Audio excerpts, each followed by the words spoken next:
Olá, hoje estamos com o Dr. João Prates, infectologista do Hospital Beneficência Portuguesa de São Paulo. Ele nos traça um panorama da Covid-19 no Brasil e nos diz como será a evolução da doença nos próximos dias.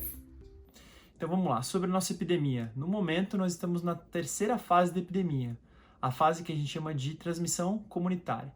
Então, para resumir, primeira fase, casos somente de viajantes. Segunda fase, viajantes passam para os brasileiros. A gente chama isso de transmissão local. E a terceira fase é quando o vírus já circula e a gente não sabe muito bem mais quem transmitiu para quem.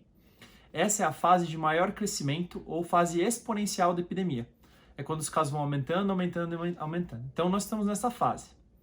Os cenários previstos são variáveis.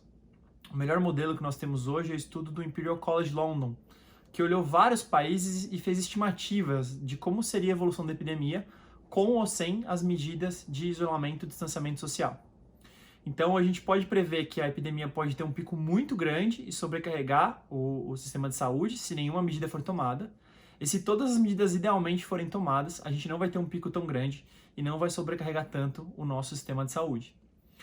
Provavelmente a gente vai ficar no meio dessas duas coisas, né? Quanto mais adeptos às medidas nós formos, melhor vai ser o controle da doença, menor vai ser a sobrecarga do nosso sistema público de saúde e do sistema de saúde suplementar também.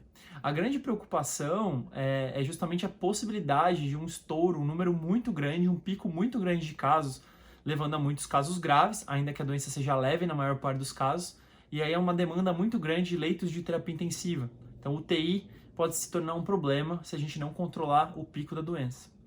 A ideia agora é trabalhar nessa fase até que a gente achate a curva, que a curva da epidemia não faça mais aquele ciclo exponencial e sim pare de subir e atinja a fase de epidemia, a quarta fase, que é o platô. Então a doença funciona mais ou menos assim, ela precisa de pessoas suscetíveis e de pessoas doentes. Quanto maior for o contato entre pessoas suscetíveis e pessoas doentes, maior vai ser a transmissão da doença.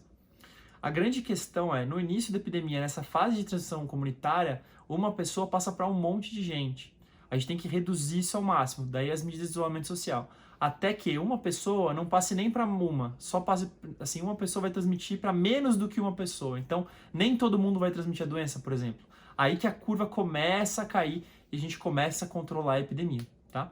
Um dado importante é que a gente acredita que só pegue a doença uma vez e depois se torna imune. Isso que explica a curva fazer aquele subida e depois descida.